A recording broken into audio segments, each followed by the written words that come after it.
let's welcome our first speaker of today, Dr. Rubén Fernández Rodríguez. So Rubén is a member of the Sport and Health University Research Institute, University of Granada, Spain, and the Food and Mood Center at Deakin University, and also one of the founding members of the Grounded Minds Consortium.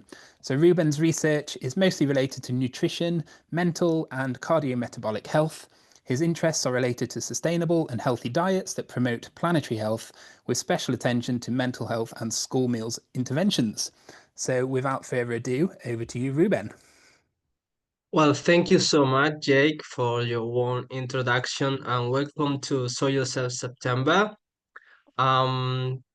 Well, I'm not an expert in this environmental and microbiology field, so I hope that Jake correct me if I am wrong at some point. But we are more and more interested in how everything is connected between human and planetary health. So let's go. Today's talk is gonna be about the role of soil biodiversity and how school gardens and farms could have a beneficial impact not only on human health but on planetary health, paying attention to the microbiome from soil, food, and human gut and skin.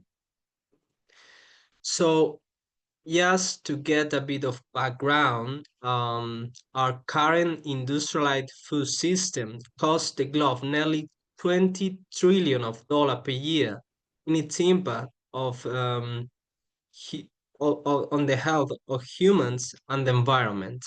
Um, Diet and diet-related consequences are out of four main causes of premature mortality.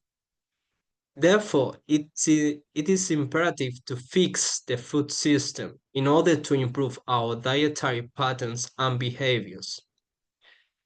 In this sense, industrialized foods and food systems are the leading cause of illness, but also of biodiversity loss.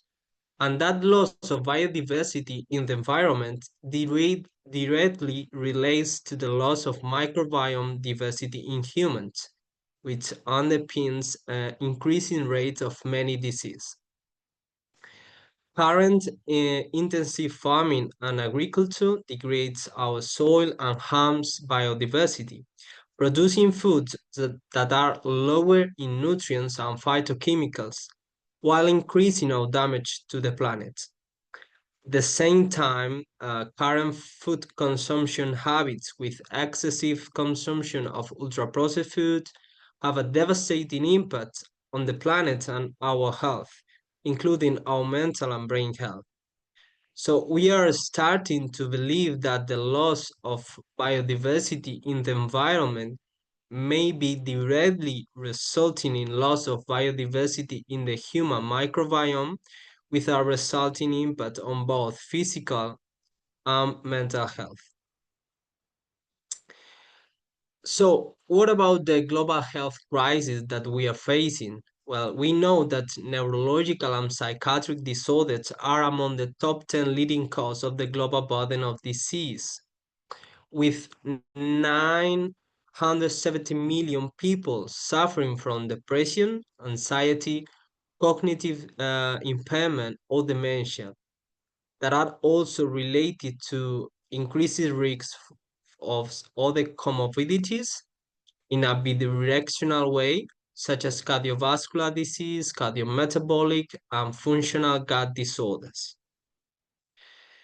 In this context, nutritional psychiatry has emerged as a psychiatric model in which diet is a key element, and the evidence so far suggests that diet influences both the risks for and outcomes of mental disorders, with poor quality diets, which are mainly based on westernized ultra-processed foods, rich in saturated and trans fat, added sugars, and sodium, and low in dietary fibers, with potential harmful food additives, have been linked to adverse brain outcomes.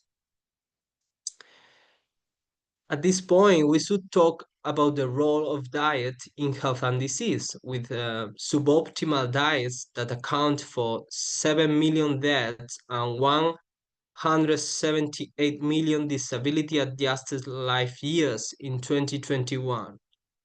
And it is estimated that, in contrast, healthy diets could prevent 11 million global deaths yearly and premature mortality and decrease premature mortality by 90% in 2030.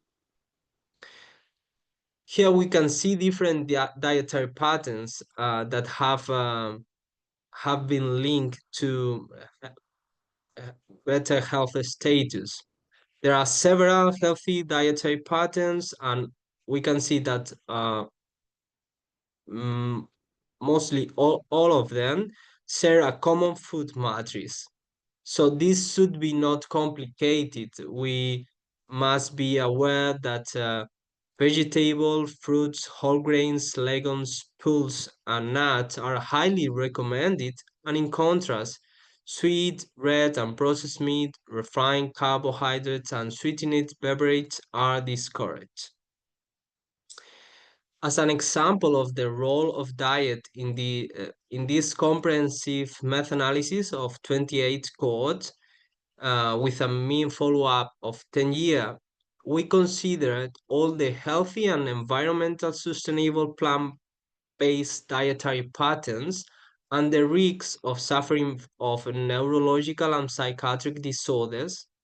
And we found that healthy diets with low environmental impact, and I'm talking about healthy pro-vegetarian diet, the Eat Lancet diet, and the Mediterranean diet, are associated with a reduced risk of depression, cognitive impairment, and dementia. And this means that people who follow this plant-based dietary pattern have around 20% lower likelihood of having incident depression, 34% lower likelihood of having incident cognitive decline, and 30% lower risk of incident dementia compared to those people that doesn't follow these the dietary patterns.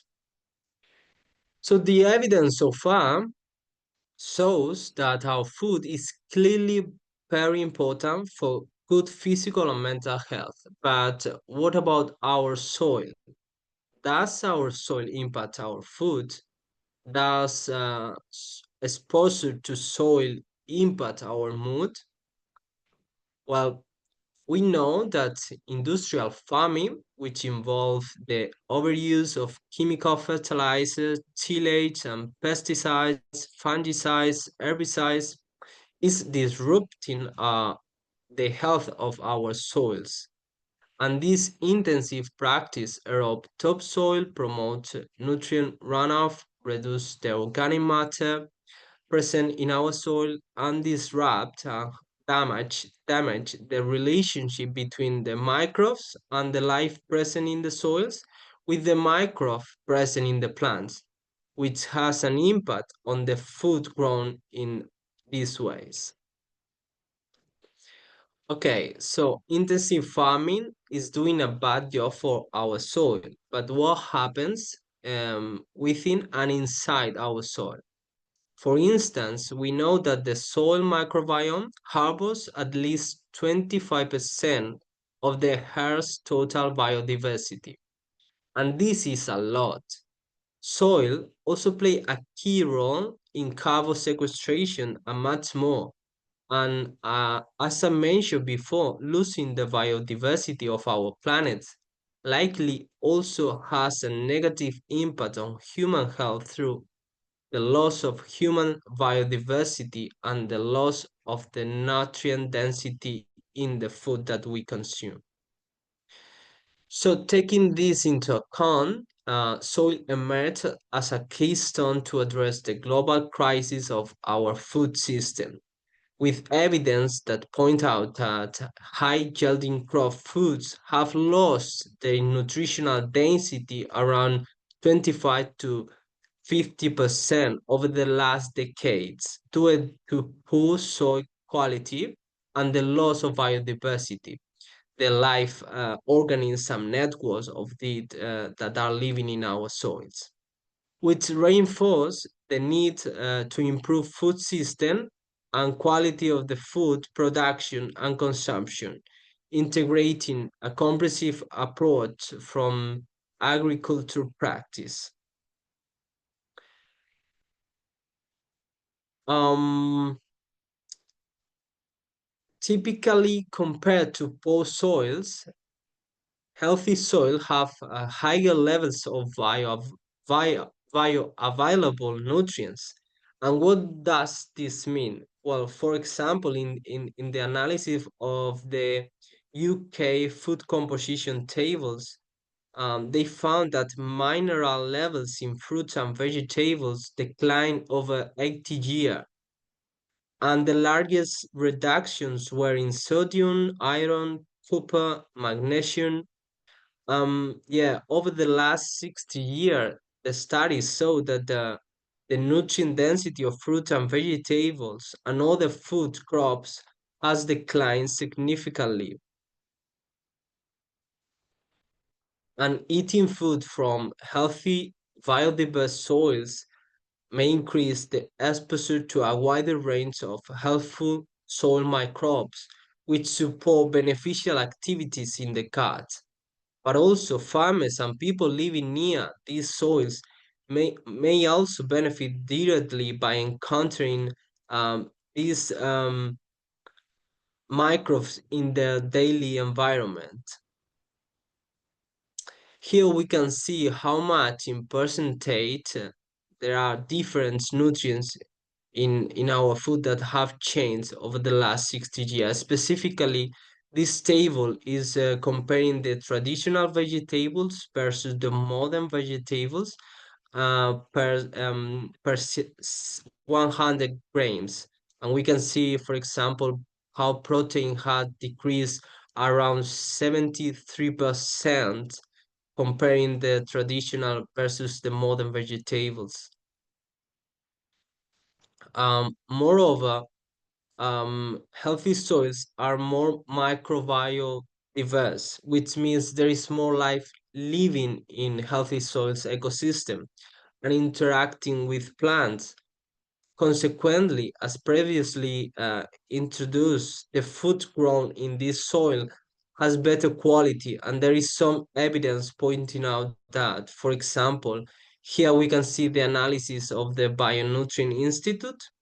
Long story short, we may have to consume 8 blueberries or 3 carrots to equal one grown in an optimal growing condition,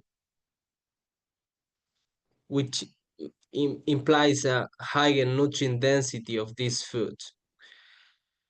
So, moreover, comparing healthy soil versus poor quality and low biodiversity soils, we know that the exposure to soil and food microbes and consumption of these better quality food grown in higher biodiverse soils influence the human immune mediate and metabolic process.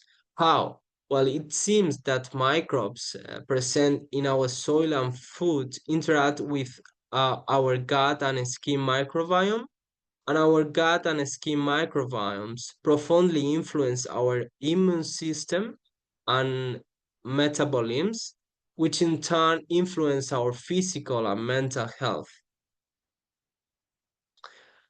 And here we can see a figure in which the soil plant human gut is connected, without forgetting that in this figure there is a piece of the puzzle that is missing, that is the livestock that eat plants and also play a role in this relationship.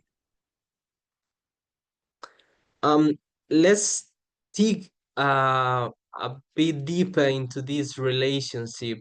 Indeed, let's start from the beginning. Let's start from our soil that will enrich our food. If we take care of our soil through regenerative farming, we will produce more nutritious, more dense food while protecting our environment.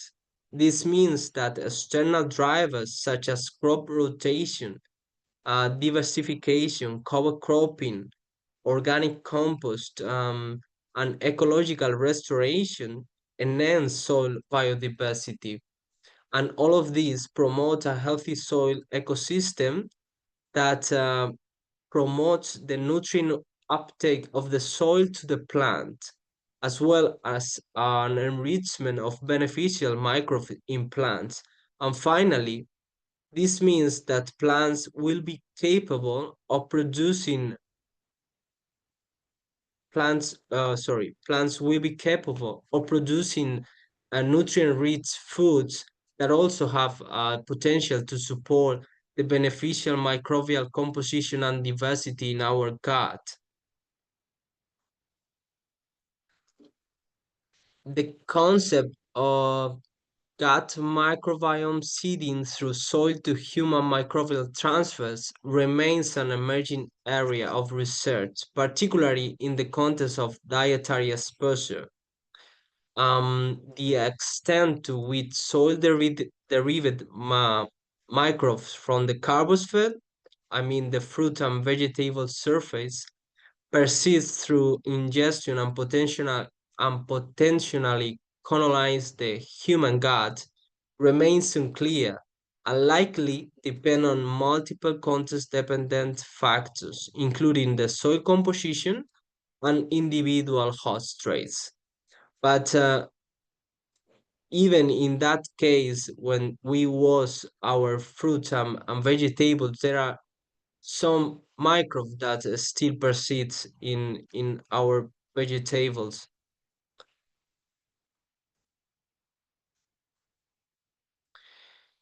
So here we can see that plants also have a unique edible microbiome, and the exposure to these bacteria through the consumption of the fruits and vegetables may have a beneficial impact on the functional diversity of our gut microbiota.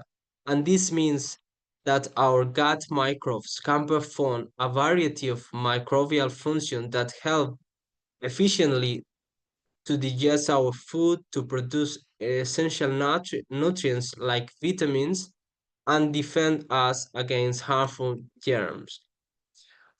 Support finally our immune system. So when the microbiota has high functional diversity, the gut is more resilient and stable, making it less likely to be disturbed by illness. This has been found in some studies in which the exposure to bacteria through fruit and veggie consumption may promoted the production of vitamin and short chain fatty acids, which has a beneficial impact on our health.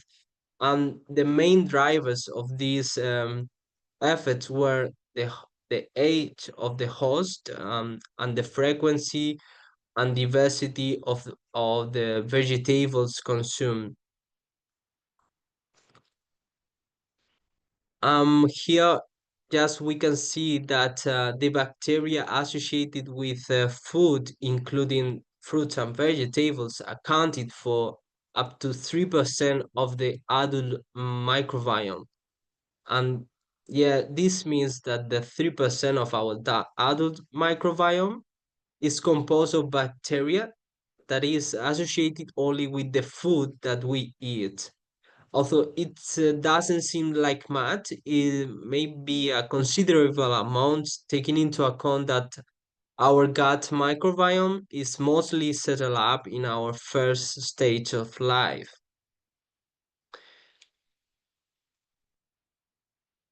Um, yeah, just more information about how these bacteria present in our fruits and veggies produce beneficial metabolites that may have a positive effect in our human gut health. And at this point, we may be asking, which role is playing the soul in all of this? Well, we have been talking about this in previous Soul Yourself talks, sustainable agriculture practice that promote microbial diversity in soils and plants contribute to the ecosystem and human health and ultimately to planetary health. I am not the expert to say which activities we need to do, but for example, increasing crop and cultivar diversity or reducing the use of fertilizers and pesticides. Um, so these activities may enhance the microbial diversity in our soils, which may enhance the microbial diversity in the plants that we eat. And finally, this may have a direct and indirect impact in our gut microbiome, in our skin microbiome. But we don't need to forget that all of these interconnections highlight the complex interrelationship between us and our environment and the food that we eat. So, taking into account all of the above, there is a urgent need to promote a transition to sustainable agriculture practice that can support and promote the biodiversity in our soils, which will directly impact the food that we grow and the human and planetary health. Um, yeah, I'm putting all of this together in a community regenerative farming um, might seems like a good idea because we should emphasize how local food systems create vital space and network for connection and meaning. And this system can promote intergenerational knowledge sharing and supporting cultural expression and strengthen the community's self-reliance. And this is an aim that we have with our approach in that advocates for promoting and adopting system level framework, fostering the community cohesion through biodiverse and sustainable farmings, which in turn will enhance a strong connection of people to nature and foster social connection and support finally mental well-being. Before introducing a bit more to initiative in this field, let's dig a bit more into the school food system. This is a currently submitted methanography review that was aimed at exploring the students, caregivers, and other interest holder perception and experience of school meal initiatives. Here in this systematic qualitative review, we included 42 studies. We analyzed these through a socio-ecological qualitative lens and intersectional feminist approach. And across the 42 studies that represent more than 2,000 participants, we found 7 themes that are meal characteristic, student preference and perception, the caregivers and household influence, the school food environment, the food system environment, political context, and sociocultural norms. Um, for example, we saw that females emphasize the importance of equity and cohesion, while males emphasize the significance of the school resource and other direct aspects of meals such as the nutritional value and taste. And we also conduct an analysis taking into account the country income, and we saw that interest holders from low-income countries expressed concerns about the food safety and hygiene practice related to the school meal preparation. But the important thing is that equity was consistently emerging as a central outcome of these school meal initiatives. Yeah, a beautiful graphic that put together all the themes, sub-themes, some quotation from the people included in this methodography. Trying to explore just a bit more about one of these wonderful initiative.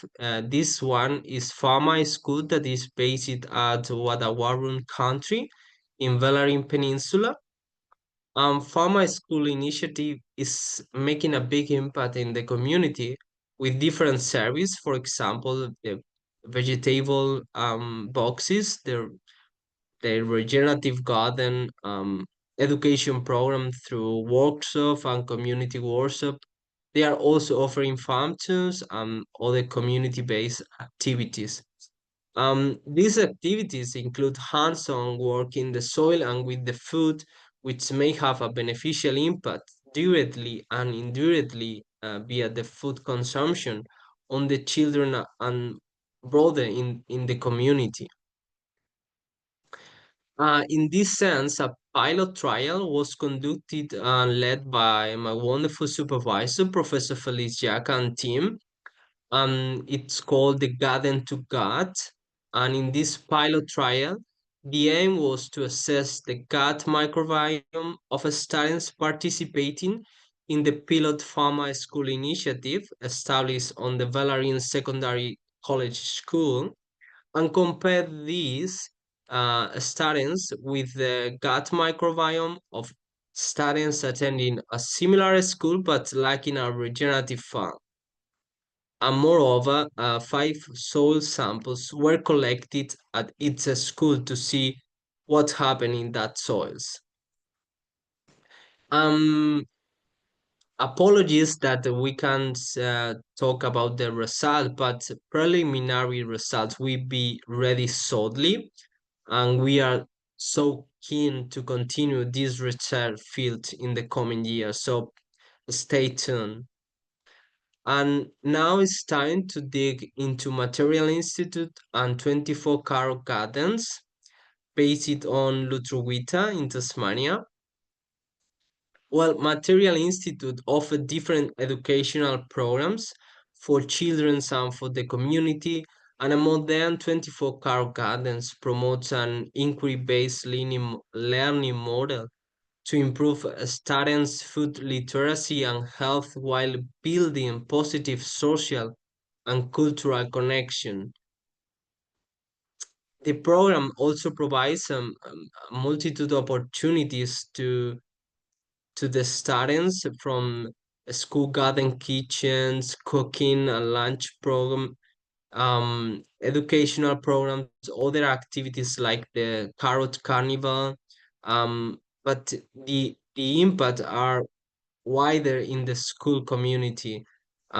We have been here just a couple of days in Tasmania, exploring these programs with the team from 24 Carol Gardens and Material Institute. What they are doing is amazing. Yeah.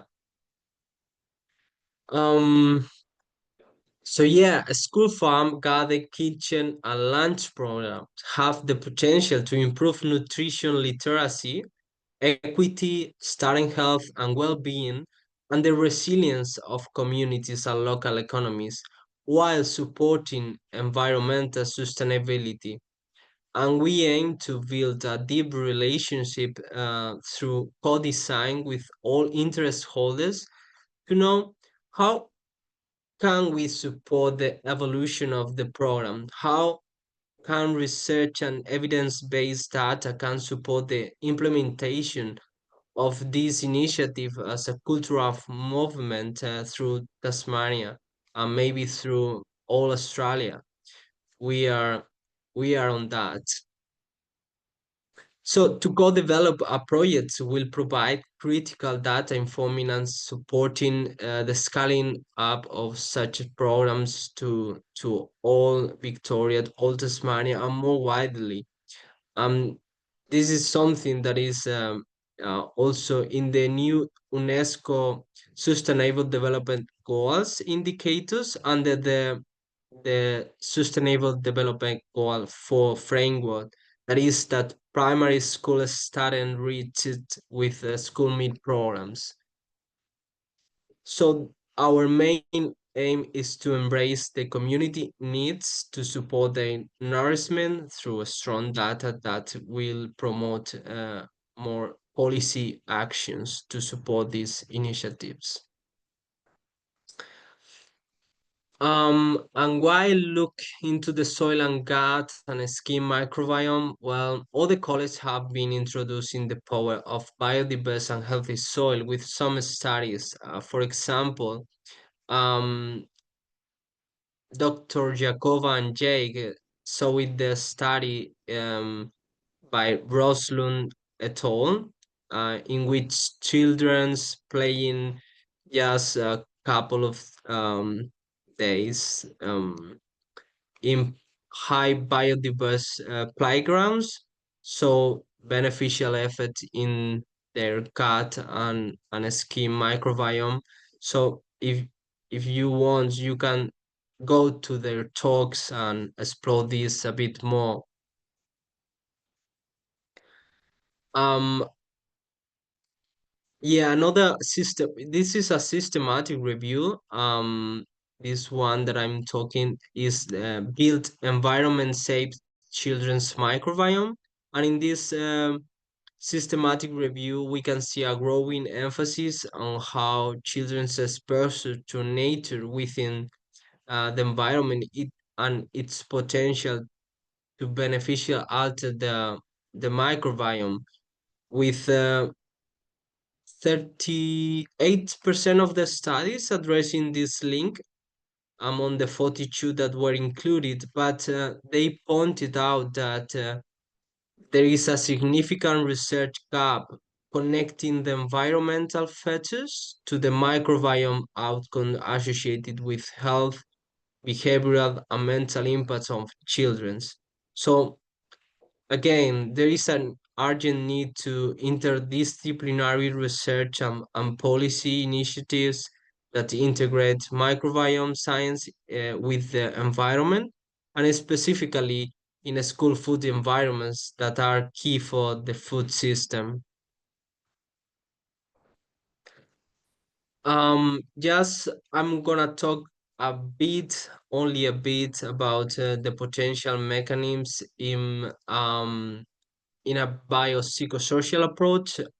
Um, Here we can see a figure that is describing indirect and biological effects. Um, and just I want to talk a bit more about the gut microbiome because the food we eat nourishes not only our body but also the microorganisms inhabiting our gut. Um, Yeah, and the gut microbiome has the potential to modify that dietary health effects and act as a mediator of these effects in the human, contributing to, for example, the postprandial response to meals. So may have our microbes impact how we react to the meal that we are eating, to that postprandial metabolic responses, and also through the metabolites that our gut microbes produce, we can see how these regulate our immune, endocrine, and nervous system function. Um, Giving importance to the diversity and quantity of healthy plant-based food and fiber that are among the main contributors of to the microbiome variations, specifically alpha and beta diversity.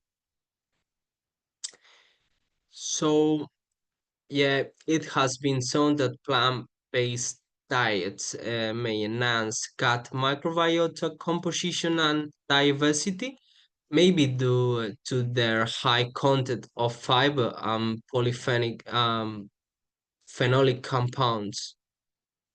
And moreover, diet may have a role not only in our brain function but in our brain structure. with healthy plant-based diet has been associated with a lower white matter hyperintensity, which translate to a protective role against development of dementia.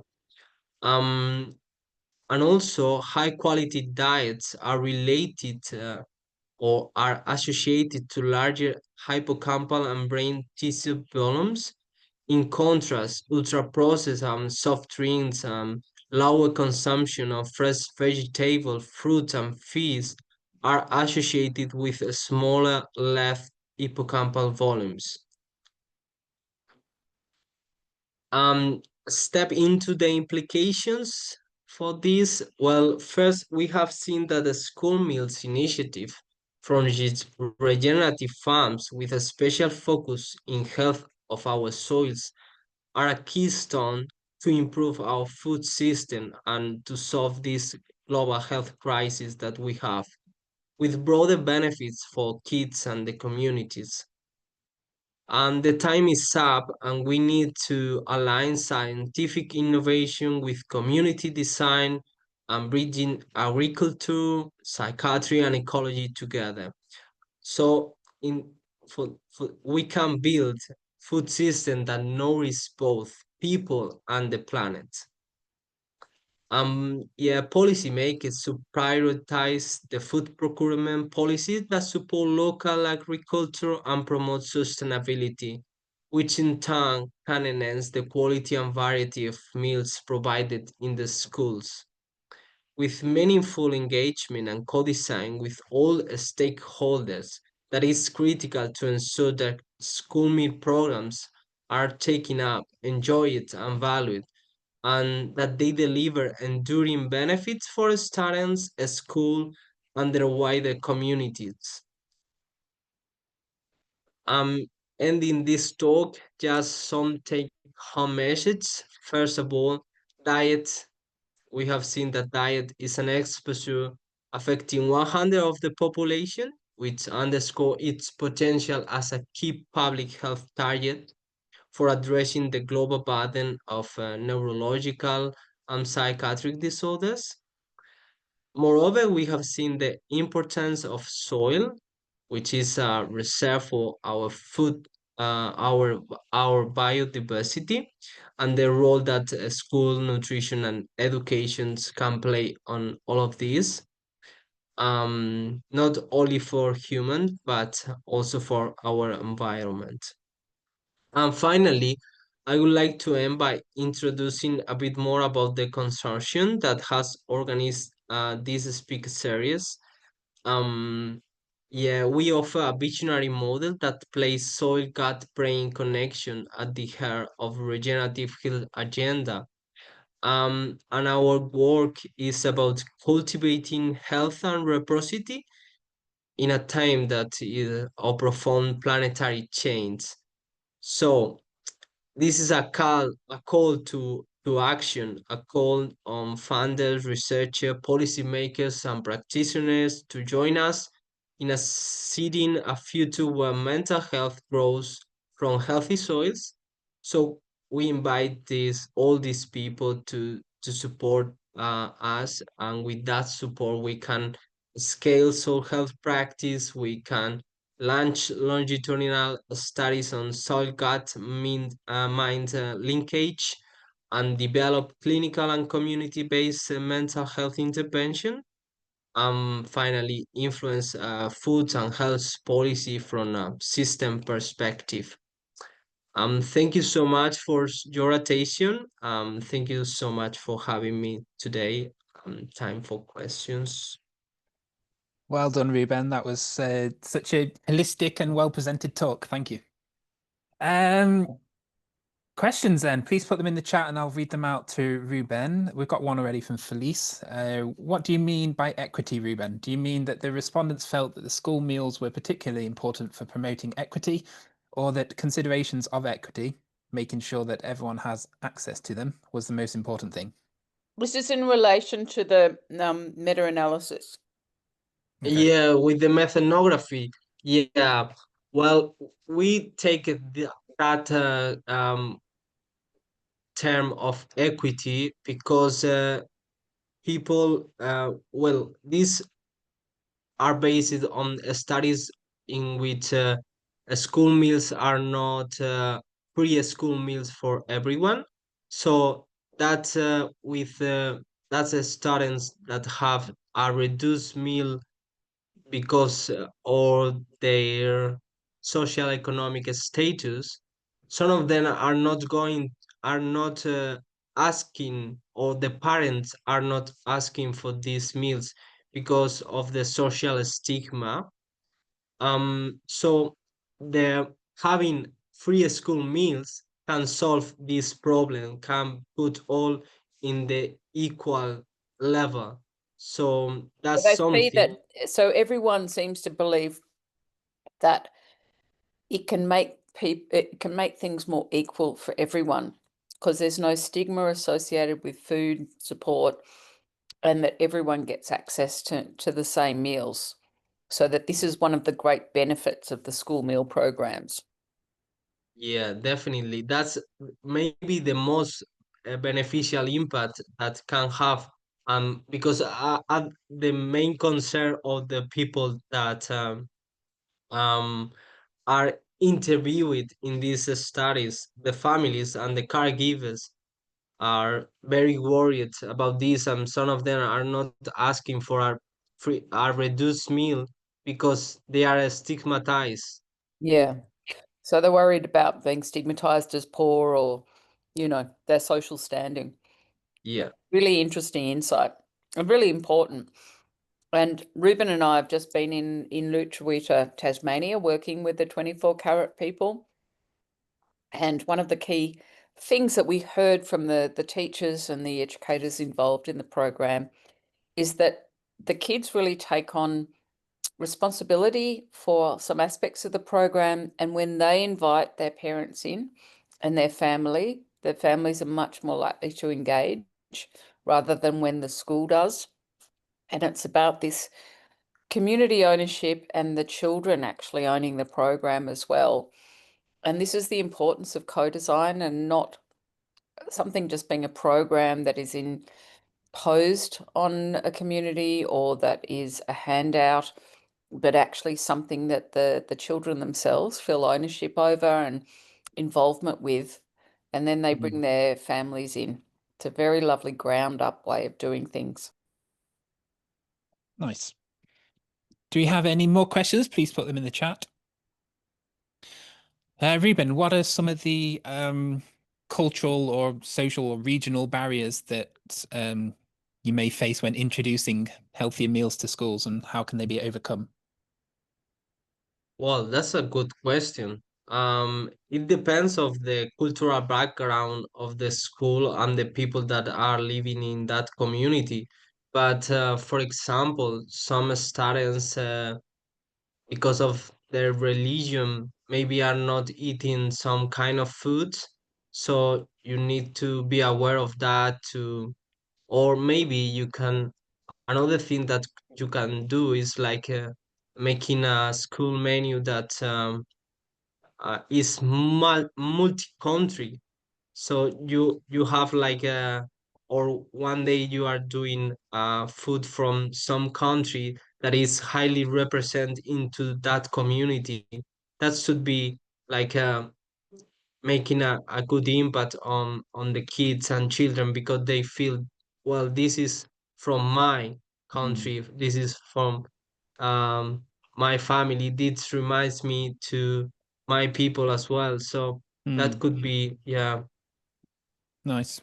So But we how, need to, yeah, as Feli said, we need to ask people, we need to ask the yeah, community what are their feelings. We cannot be sure of that until we ask the community what are their feelings about this. yeah. And also asking the children, please put in the chat. So how Yeah, can schools kind of involve children in designing or choosing the meals to improve the uptake? good question, and I think it's not that difficult.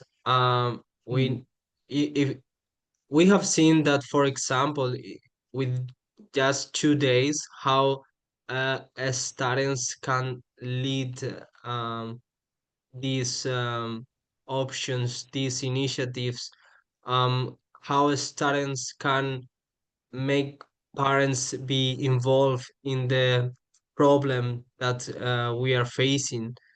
So, yeah, I think we need to rely more on the power that students and children have in the community. Um, yes, give them a voice to express themselves. Agreed. Any more questions? Pop them in the chat.